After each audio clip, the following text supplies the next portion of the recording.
Bruce yitwaga Bruce. ubwo ni uwo ni melodie w'iki gihe. Bruce Melody yagukoreye indirimbo cyane imfubyi ku mihanda nta keza mu by'ubu.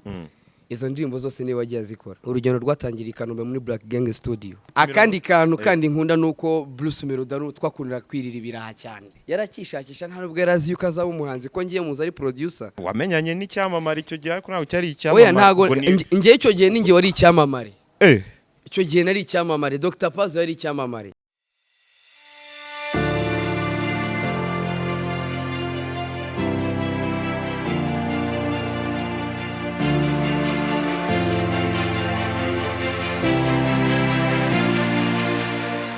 Ese reka ngo ikaze mwifuriza ibihe byiza Day to Day TV umunsi kundi n'ubundi tuba turi hano kugira ngo ibintu bibashe gusobanuka kandi usobanukirwe kandi nanone ushimishe amaso yawe ushimishe umutima kugira ngo twishimire. Reka mwifurize impera nziza z'umwaka wa 2022 dore tugiye kwinjira mu mwaka wa 2023 ni twase Rexan nujya umva iryo zino ry'uryandikano kugira ngo ibintu bikomeze bisobanuke neza.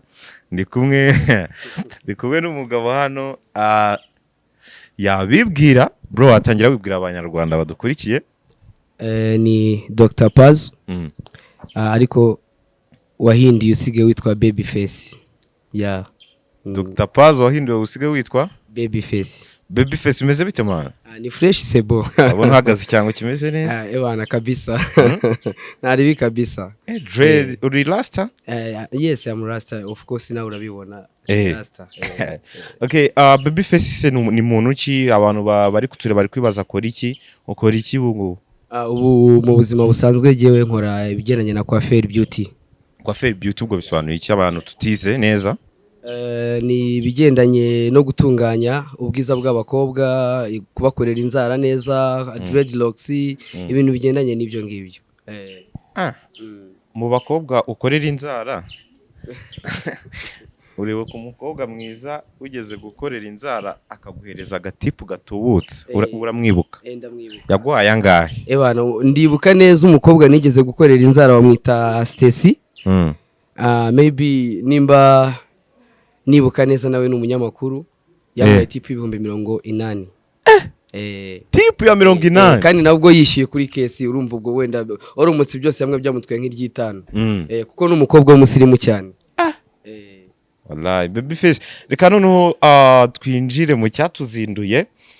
Namenye amakuru yuko Babyface hari ahantu afitanye isano rikomeye n'umuziki. Umuziki nyarwanda baravuga ati umugabo witwa Babyface ukorera hariya hafi na KFC so irasa rukuramo yitwa ngo iki? Bayita Ishami Salon. Batari ku muntu Babyface afitanye isano n'umuziki kabisa kandi rikomeye cyane. Ese ibyo bintu ayo makuru wabaraye ku Hesebo? Konzi yuko gahunda yanjye y'umuziki ari igihe kiri long time ari igihe kirekire mu buzima ko nigeze kubikora ariko ntago ari none ahanga. Amakuru aragenda nyine kandi umunyamakuru niko kazi nshinzwe. Abantu ushaka uri umuvumbuzi. Giza amahirwe mba ndakubona.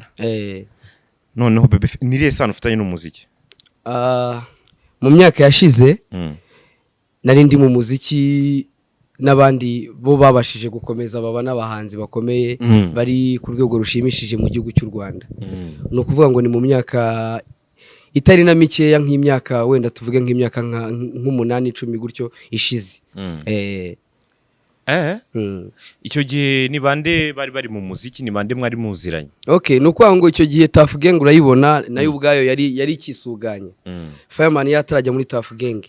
Ubwo urumva nawe icyo gihe Bruce Melody Amaji de Black bari abantu nyine noneho witwa ntuza uyu nguyu ntuza Jace. We yarataratangira umuziki yari aho ngaho ari acyandika ariko bikiri muri system twabaga Kanombe. Nawe se icyo gihe twabaga i Kanombe munsi y'ikibuga cy'indege. Wowe nande? Icyo gihe twabaga i Kanombe yari Bulldog yari Dr Pazo yari Bruce Melody yari Fireman yari Amaji de Black twari famille nyinshi icyo gihe. Uvuze ngo yari na Dr Pazo mucyo mwarabanaga mu nzi mwe si cyangwa? Ebana nukuvuga ngo abo twabanaga mu muziki. Ariko harimo nabo twabanaga mu nzimwe. Harimo abo twabanaga mu nzimwe hari abo twabanaga mu muziki hari nabo twabanaga mu buzima busanzwe bwihare nyine nawe urabyumva nk'ubuzima bwa muntu ku giti cye biri self. Ubwo none urugendo rwatangiriye i Kanombe? urugendo rwatangira i Kanombe muri Black Gang Studio. Urugendo rukomeza gute noneho nicyo kintu tugiye kwinjira. No kuvuga ngo urugendo rwatangiye muri Black Gang Studio, nsohora indirimbo yitwa Imfubyi ku mihanda, ikorwa n'umugabo bita Brice. Icyo gihe yarataritwa melodie, ndabyumva yuko byari bimeze. Brice yitwaga Brice. Uwo ni melodie w'iki gihe. Bruce melodie yagukoreye indirimbo cyane. Imfubyi ku mihanda, nta keza mu by'ubu, izo ndirimbo zose niwe wagiye azikora. Nawe icyo gihe nawe yarakiri umuhanzi nkanjye, ariko mu by'ukuri nawe yarakishakisha, nta nubwo yarazi yuko azaba umuhanzi, ko ngiye muzi ari producer, ariko nyine producer uzi kuririmba, wakuririmbira karasi, waguha idea ku ndirimbo ugiye gukora. Yani nawe yari umuntu kabisa wabonaga ko yari afite talent muri icyo gihe. Nicyo namuvuga. Abagukoreye indirimbo. Brice abankoreye Imfubyi ku mihanda. Yarahitinga Imfubyi se? Imfubyi ku mihanda nawe urabyumva, icyo gihe twese twari tukishakisha mu muziki. Abayumvishe barayumvishe, Radio Izuba yarayikinnye, nakoze ikiganiro kuri radio y'abasilamu, irayikina, nagiye ku Isango Star. Nuko ngo ibyo byo abaho hose iyo ndirimbo yagiye hatambuka. Hose yagiye hatambuka. Brice melodie se ariwe ubwo yitwaga Brice harya? Icyo gihe yitwaga Brice Itahiwacu. Itahiwacu Brice. Ubungu icyo gihe agukoreye indirimbo. Ankoreye indirimbo. Byaje kugenda gute nyuma iyi ndirimbo gumenyanye na Brice? Wamenyanye n'icyamamare icyo gihe, ariko nawe cyari icyamamare. Oya ntago ngiye icyo gihe ninjye wari icyamamare. Icyo gihe nari icyamamare. Dr Pazo yari icyamamare. Ko Dr Pazo yakoraga akazi k'umuziki, afite n'akazi ke ku ruhande. Uwo muntu wamwitaba nta kibazo nimba ari umwe. Okay, merci. Wamwitaba nta kibazo, turi kumwe na Dr Pazo ngo asigaye yitwa Babyface. Allo? Girlfriend nsanga aho ngaha kwa Gogosi ntaribi. Okay, murakoze mwihangane. Fine. Ubwo uratubwira ati ngiye kiragena ari icyamamare kurusha Bruce Melody. Kuko wari umuhanzi. Nkagaruka nkagira n'akazi kanjye ku ruhande katari bigendanye n'ubuhanzi. Ariko w'icyo gihe yari umuntu nyine ubuzima ubona ko kwa kuntu umuntu aba akishakisha mu buzima. We icyo uzaba cyutaramenya icyo ari cyo. Bisobanuye ko ari we muntu ariko mwabaye inshuti imbere. Niwe muntu twabaye inshuti mu muziki. Nyine mu muziki. Twabaye inshuti tuvaho n'ubushuti burarenga tuba bavandimwe. Twabaye inshuti bifo tuba bavandimwe. Watunyurira mu gatoya ngo wenda nihuse. Black Gang Studio abantu bose barabizi ko ari studio ya Majide Black, yari iri hari i Kanombe, mwese murayizi. Aho niho twatangiriye uwo muziki, dukora Imfubyi ku mihanda, dukora nta keza mu by'ubu. Ariko muri icyo gihe nahise mbona boss wari uhise tujyanirwa Rwamagana n'uwo mugabo Brice. Abajyanirwa Rwamagana. Atujyanirwa Rwamagana. Yabajyanirwa Rwamagana nk'abakozi. No kuvuga ngo jewe uwo mugabo yari yameze nkaho ari mwene wacu meme family. Yitwa Theo, arampamagara arambwira ati mfite studio, so ndashaka yuko unshakira producer wo gukora muri studio. Yitwaga Emeza Studio.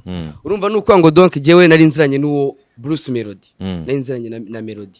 Ari we muntu wankuriraga izo ndirimbo. Ndavuga inuko byagenda kose nta wundi. Urumva nawe umuntu aramutse akubwiye ati nzanira umuntu runaka, ugomba guhera kuri ya nshuti yawe ya hafi. Yego. Ndavuga okay nta kibazo, je mpitiki amitiki. Ndavuga nge ndashaka itiki. Icyo gihe hari kera bro. Nawe reba kuva Rwamagana kugera i Kigali twakoreshaga amafaranga 600. Kuva Rwamagana kugera i Kigali twakoreshaga amafaranga 600. Urumva bampa amafaranga nyine ndazanza kureba umukozi. Yari yakutumyeho Bruce Melody cyari yakubwiye igihe cyari. Yarambwiye ati genda unshakire producer. Gusa tuwegena unshakire we producer. Then numara gushaka producer umunzanire mutangira akazi. Utekereza Bruce Melody? Tekereza Bruce Melody. Umuntu wari gukorera indirimbo. Umuntu wari inshuti yanjye. Yari yankoreraga indirimbo ariko n'ubundi ari inshuti yanjye, ari umuvandimwe wanjye. Kuko igihe cyose nabaga ndi kumwe nawe, igihe cyose twaragendanaga. Yani hahandi wa muntu ukeneye kuba yagira icyo nkuko ushaka kubafata telefone ukavuga uti reka mvugishe Babyface mubaza ahantu ari. Nuko byabaga bimeze muri icyo gihe. Uje kureba Bruce Melody? Bamusanze? Namusanze iwabo mu rugo. Iwabo mu rugo? Ari gukora iki? Icyo gihe yari mu rugo, donc yari ari muri salon, ndakomanga, sister warasohoka arambwira ati bimeze bite, ndabubwira ndashaka Brice. Brice arasohoka asanga ni ngewe, ayibana araza nsuzanya ubwuzu bwinshi, VP wabagaye bimeze bite, ibintu nk'ibyo ngibyo. Ubu mubwiye iki kugenza? Bamubwiye iki ngenza. Abagusubije iki? Melody nyine yarambwiye ati bimeze biti. Ndamubwira nti ni sawa. Arambwira ati se ko wabuze. Ndabwira nari nsigaye nibera i Rwamagana. Ndabwira ntari kumpuzana inkuru nziza. ambwira ati ariyicaye azanye agatebe turicaye arambwira ati uzanye inkuru nziza ki ndabwira nti ubu ngubu aka kanya nakuboneye akazi keza kisumbuye kuri ka kandi wari ufite dutangira sasa kuganira kuri iyo story yabaye ndende turavugana arambwira ati se bimeze bite urumva Bruce n'umwana wavukiye mu mujyi ambwira buryo ki tugiye kugira Rwamagana ndamusobanurira ariko yabyumvishe vuba cyane kubera amafaranga yari arimo umwana wo mu mujyi ari kugira Rwamagana atarimo akantu nawe urabyumva abayemeye deal ebana arambwira ati wowe ebana mu gitondo cya kare inkoko niyo ngoma yarubika ndabyibuka Theo boss yari yampaye amafaranga 5,000 bizatuzana kugenda no kugaruka niyo mpamvu mubwira ni igihe kirekire gishize kuri ibyo bintu bibaye tugira Rwamagana tugeze kuri studio dutangira ibintu bigendanye no gushakisha abantu bafite impano muri Rwamagana dushyiraho kuvuga kwiyandikisha dushyiraho kujya dukora ibitaramo tuzana ba MC Fab baradufasha duhamagara Tuff Gang iradufasha kuri icyo gihe cyaba diplomate bakira abastari kabisa aribwo ibintu ari danger bamize chanera twagiye dukora utuntu tw'udutuaho ngo muri Rwamagana hirya no hino hatandukanye icyo gihe rero mu buzima bw'Rwamagana twinjiye mu buzima bw'Rwamagana mwaragiyeyo mwese mwari muri abi Kigali mugira Rwamagana kubwo gushaka amaramuko ariko nanone no kongera impano yanyu kuko mwakoraga ibyo mukunda n'ubundi byari biri muri tara yanyu mwabagaho muti mwari mufite aho muba bari baraba no kuvuga ngo boss wacu studio ni nkuko wafata inzu yose igipangu cyose ugafata inzu yose ukayikodesha yari inzu yose bari barafashe hari parite y'igipangu tuvuga studio na boss yaho ngaho twarabanaga yari inzu nini cyane boss yari afite haba studio ifite ahiba nanjye na Melody dufite aho tu dufite n'umukozi wacu Melody mwarabanaga twabanaga mu nzu imwe ushobora kuba wari inshuti ye cyane oya ntago nari inshuti ahubwo nari umuvandimwe wa hafi mubana n'iki ujya wibuka we na Melody uriya mugabo ngicyo mwibukiraho ni umugabo uri sympathique cyane arasetsa cyane kubana nawe kugira ngo uhishe amenyo kugira ngo uhishe amenyo uriya mugabo biba bigoye cyane yari akiri producer ariko nyine akifite utuntu tw'uturirimbo uriya mugabo ni umuhanga kinge nicyo muziho muba mwemera mu bafana be nanjye mbamo ni umuhanga cyane wajya kubona se kazaririmba nubwo ari producer we na nk'umuntu nkawe mwabanaga ubuzima bwa buri munsi kandi ari umuvandimwe nubwo ari producer wajya kuvuga ati umunsi mwazakora indirimbo najyaga mbibona yajyaga aririmba ebana hazaga abasani hari ukuntu umusana aririmba kadafite karasi hakabaho ngombwa ko producer ari buze kumuha support kandi akabikora neza pe ari ibintu byiza biryoshye nibihe bintu nka bitatu utazibagirwa uri kumwe na Bruce Melody ebana Melody hari ukuntu yajyaga aterura akaguru yizengurutsa gutya aterura akaguru ino rimwe yacishije ukuboko munsi agaterura akifata gutya akagenda azenguruka cyane ebana ako gakoryo karansetsa n'ubu ngubu ebana iyo mutekereje ako kantu kibu ntabwo yajyaga gukubita akandi kantu kandi nkunda nuko Bruce Melody twakundira kwirira ibiraha cyane nuko ngo indobo y'ibiraha iyo caga aho ngaho kuri studio twarayihamagara kumva twarabastari ntabwo twari kwirira ku muhanda twaramuhamagaraga tukamushyira mu gipangu tugaclosing igipangu tukirira ibiraha bikarangira umutipa tukamushyira kigendera yani Bruce Melody ni umuntu kubana nawe narabyishimiraga ntabwo yajyaga gukubita imirongo se muryamye cyangwa iki bana yarankubitira twarakubitiranaga twese ko twese twarabasani yaririmbaga R&B ndirimba hip hop urumva rero nakubitaga hip hop akamanuka muri karasi nkakubita hip hop akamanuka muri karasi urumva twabaga dufite byinshi duhuriye aho ngaho kandi umunsi wabaga mugufi bitewe n'ibiganiro twabaga dufitanye ngewe nawe ni nk'izi icyo gihe ni nk'izi ndirimbo yajyaga kuririmbira zibuka atari agakora indirimbo ari akagoma nimba nakita kanjye gusa ariko n'umuri no kuba umusitari yayisuye marayikora arakarimba ajya garimba avuga ngo naho najya nakujyanye mfite kopi yawe nafashe ifoto yawe nkora kopi yawe ikuba umutima wanjye mfite kopi yawe mfite kopi ako karirimbo twaravuze ngo naka nuko ngo kari akaririmbo ntago namenya nyirayo ariko kuko twese iriya ndirimbo kubera iki Dr. Pazo impamvu sha mwana buriya abantu mubana hari ibintu bimwe na bimwe mukora muhuriyeho sinzi nimba nabikubwira ukabyumva uriya mujama hari byinshi twabaga duhuriye isi ndi wayanditse iyo ndirimbo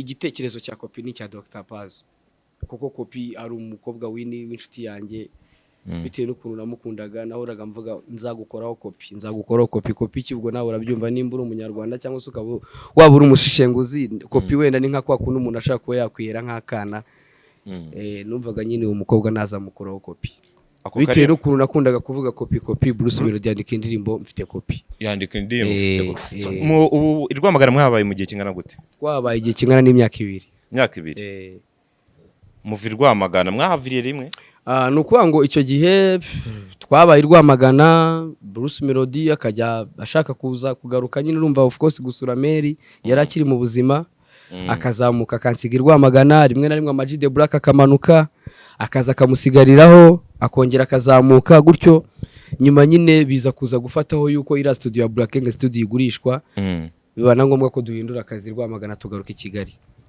Mwagarukanye na Bruce Melody? Twaragarukanye. Bruce Melody muzi Kigali? Tuzi Kigali. Dukomereze story man. Mu kugera i Kigali urumva iyo Black Gang studio ya Amag the Black yaje kugurwa no mujama bitaga Munyaneza.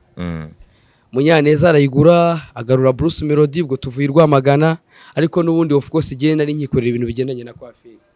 Jewe najyaga muri iyo muziki ariko nubundi ngisubira muri salon. Biragera biraba ariko mu byukuri jewe ndavuga inti reka nisubire muri salon. Nisubira muri salon ho gatoye. Bruce Melody abagarutse muri Black Gang studio. Haza kubaho ngombwa yuko studio Munyaneza ajya ku Inyamirambo. Inyamirambo ni kiragiye Unlimited Record Lick yaravuyemo agiye muri Amerika Unlimited iragurishwa. Unlimited imaze kugurishwa bigenda bite? Unlimited imaze kugurishwa ubwo yaguzwe n'uwo boss wa Bruce Melody. Amaze kugura Unlimited bahita bafata Black Gang studio bayisenyera muri Unlimited. Ibyo ngibyo birangiye urumva nyine Bruce Melody niko kuba kujya abo mustari niko kujya abo wariwe ubaka kanya tuvugana yagiye ari kubo yaragiye kuba yaba producer ariko aragenda agezeyo akubitana na Fazo Pro. Fazo aramubwira ari kwa kuri nyine ko umuntu atishira akomeza kukubita iyo mirongo ye ku giti cye. Fazo umva ni ibintu biryoshye cyane bifite gahunda bifite mu kigaruka i Kigali Bruce Melody mwakomeje kuciringa tukigaruka i Kigali Bruce Melody twaraciringaga ko ngenda kubwira uriya mugabo bro ni umuvandimwe wanjye handi nakubwiye ngo buri kimwe cyose twaracanganaga kurumva twabanaga mu nzimwe. Urabona uriya mwenda w'imbere boxer box niwo mwenda ntigeze nambarana n'uriya mugabo ariko ubundi buzima bwe bwose twari turi kumwe gutya nk'impanga. Ni Kigali mwagira mukomeze mu gicuringa cyane akinjira no mu muziki cyane mu gicuringa cyane kuko urumva yajyaga kujya kuri studio nabwo icyo gihe ubuzima bwa nakubwiye ngo twari tukishakisha. Urumva ngiyewe nari mfite akantu nkora ku ruhande. Nje nari mfite nkora ku ruhande najyaga muri salon ngashaka amafaranga. Akaba yajya kujya Nyamirambo akava kuko nubundi nakoraga i Kanombe munsi y'ikibuga cy'indege nawe ari hehe nawe nubundi nawe ari i Kanombe. Akava mu rugo akancaho kuri salon nkamuha fresheri nkamukubita agatransport akajya Nyamirambo akajya gukora umuziki. Nawe urabyumva. Mu bavandimwe ba Bruce Melody hari abo mwari muziranye cyangwa? Twari tuziranye nziranye na babiri mushiki we nziranye na Patrick nkongera nkamenyana na sister we mutoye. Bruce Melody rero batangiye kuba icyamamare murakomeza muraciringa agitangira kuba icyamamare nanjye naje nabaye nk'umuntu closingaho byose mita mfata system yo kujyanza nese njya hanze agitangira kuba ibyamamare nibwo yagize n'ibyago nimba mbyibuka neza biriya byago je before ko njya hanze Bruce Melody ubwo tukimara kugaruka i Kigali hashizeho igihe kingana na 6 months ago nimba mbyibuka umubyeyi we yitaba Imana. Nari ndi muri salon de coiffure Melody maybe sinzi bashaka ndi nko mu bantu batatu yamagaye. Aramamagara arambwira ati Dr Paz uriye ndavuga ndi ku kazi. Ase ibyabaye wabimenye ndavuga nibiki mani ariko numva amamagaranye gishyika n'igihinga. Arambaza ndamubaza se mani vipi ko numva uko bidasanzwe arambwira ati umubyeyi yashizemo umwuka. Ubwo nanjye ibana imirimo nari ndimo yose yahise yagarara. Mfata ka bike ngera mu rugo ndamureba mpasanga abantu bakeya nkora mu mufuka ndabubwira nishaka utuntu twaba dufashije abantu babashe kuba bahageze. Ngiyewe mbashije gusubira ku kazi gato ndaza kugaruka ni mugoroba. mukemura ibibazo uramufasha umufata mu mugongo nk'umuvandimwe. Byose ibyo ni ibintu ngira ngo n'abakurikiye Day TV barabizi ko Bruce Melodie akitangira kumenyekana yahise ahura n'ibyago buri mubyeyi we nyuma yaho aza kumenyekana. Ubwo we warutubwiye ngo wahise ubwo nuko ngo nimara hari ukuntu nahise ngira kandi kagahunda ariko ndibuze kurara ku kiriyo ngira kandi kagahunda ariko ndaza turara ku kiriyo kirarangira turanashyingura mu Busanza birarangira. Ariko mu by'ukuri urugendo nyine rwa Bruce Melodie rukomeza gutyo. Umubyeyi tuba tumubuze gutyo kuko yari umubyeyi wacu twese twamufataga nk'umubyeyi kandi w'inyangamugayo. Nyuma yaho wahise warutubwiye ngo wahise ugenda ibyo ngibyo bimaze kuba tumaze gushyingura tumaze kugira gute nanjye nese mfata system yo kuba nagenda njye mahanga muri Kenya. Muri Kenya uzi Giswahili bana fo sana tuzungumuze brother. Mambo vipi? Mambo vipi brother? Sebo vipi fresh ba unasemaje? Tuzaba tubiga. Mimi nasema lugha ya Kiswahili sana. Okay, sawa. Pia na mimi Mswahili tena sana. Okay. Then Kenya wamaze igihe kingana gute? Kenya namaze yo 4 years Mombasa. Port. Myaka ine yose. Myaka ine Mombasa. Wakoraga ibyo bya nari naragiye kwihugura mu bigendanye na beauty. Yeah. Yamavuro wise baby face. Yes. Nyuma y'imyaka ine se kwagarutse mu Rwanda wasanze itayi wacu Bruce Melodie. Oya. Ahubwo we wari kumbaza uti uwo muvandimwe wasize mu gihugu ukajya imahanga ese product yakoraga iwanyu zamugeragaho aho wari uri? Nicyo kintu akaba yumbaza. Urakoze kunyungane. Byakugeragaho ibyabera. Bana reka ngende ngere hari.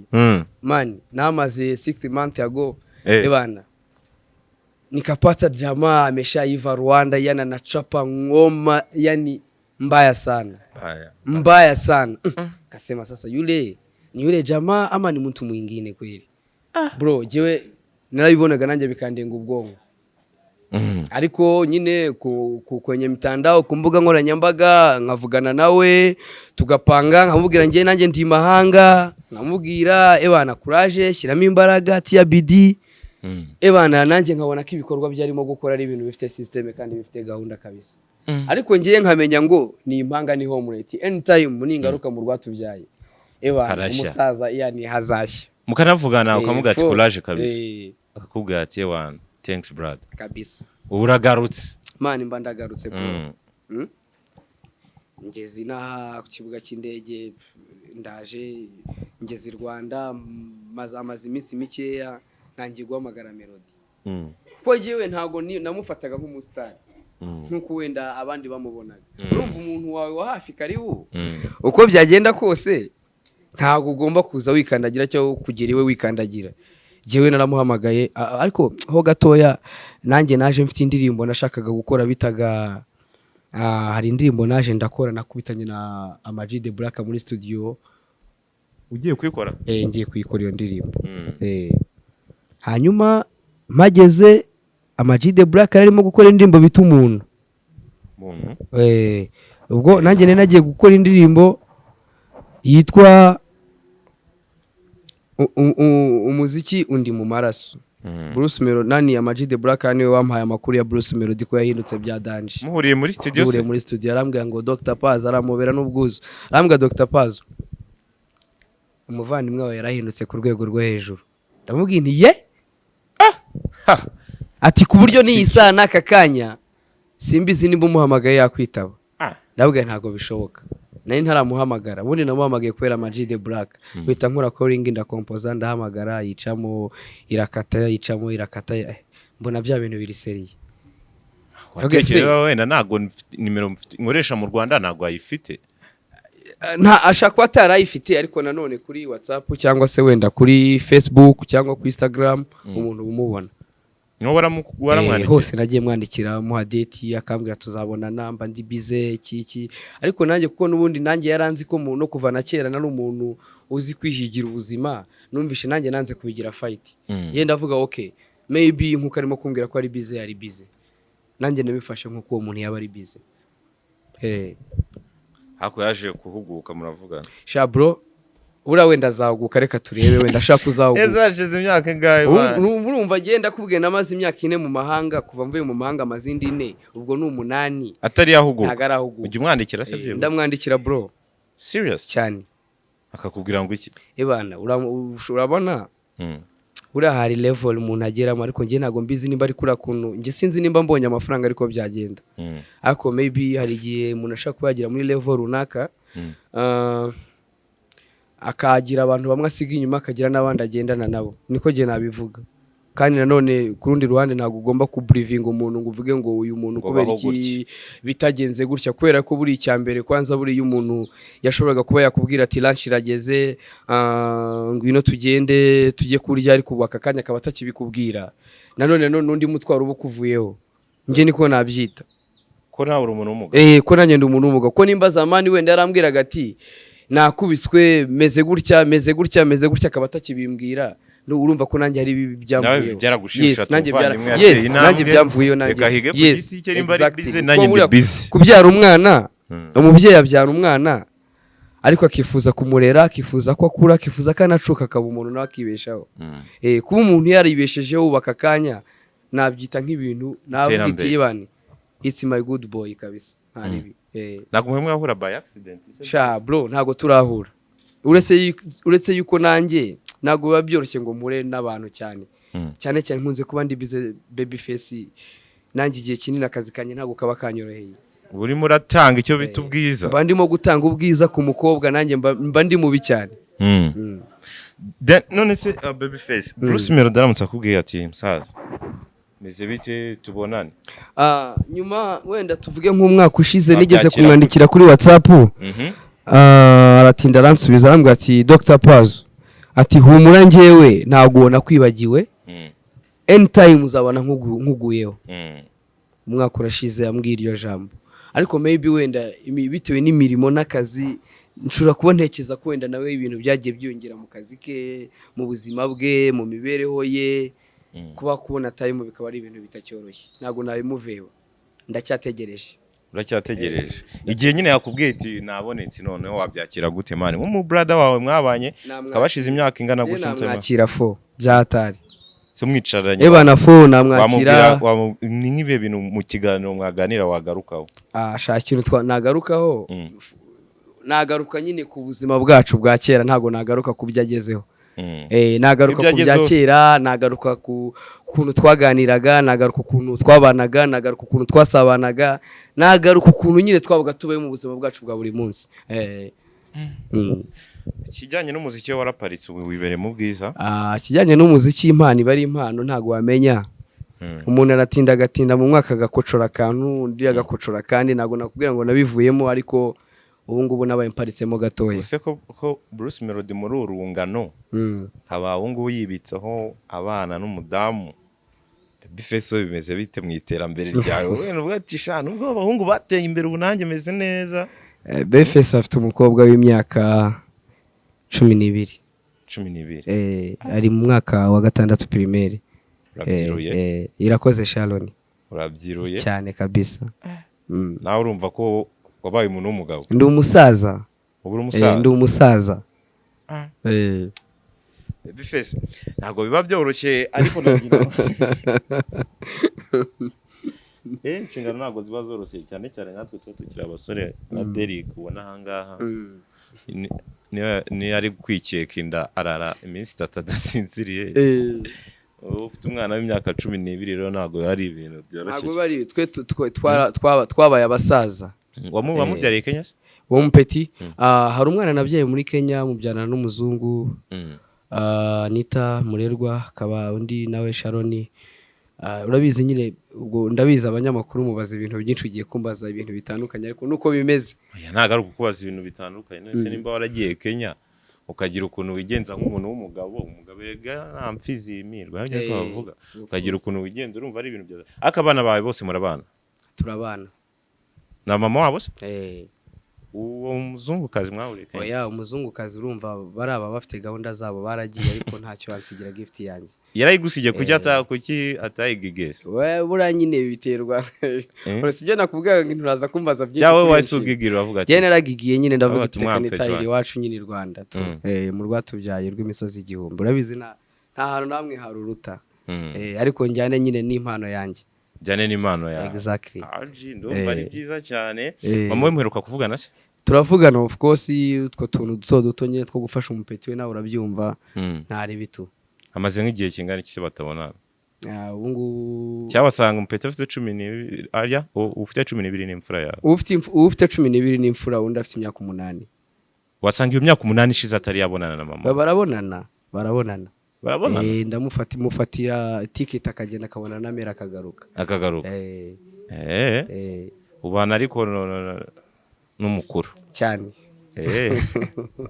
ndagira ngo usaba akantu uzatwemerere tuzaze no kugusura bakubone babone babyface nawe ko yabaye umuntu w'umugabo babona abana bawe muri episode ya 2 ebana kuru kabisa karibu kabisa muri famille babyface Bruce Melody man igira ijambo mubwira nubwo tugiye gusoma Melody ndakwemera cyane ebana ibikorwa byawe ndabyemera ebana kurugejuru kuko nubundi niko bimeze peace Rastaman muzahora mwese muri abagabo kabisa arakoze cyane babyface ngira ngo ni umu expert mu muziki nyarwanda hari byinshi azi byinshi muba mwumvishe mutigeze mwe mumenya kuko abenshi muri twebwe twari tukira abana abandi wenda ntago twari tubirimo imbere tufite amakuru yimbitse nkabyo ariko urumva ko nubundi adusangije akadusogongeza no ku rugendo rwa Bruce Melody nk'umuntu wari umuzi yakoze cyane reka tumushimire ko hari abantu abatumye bunguka amakuru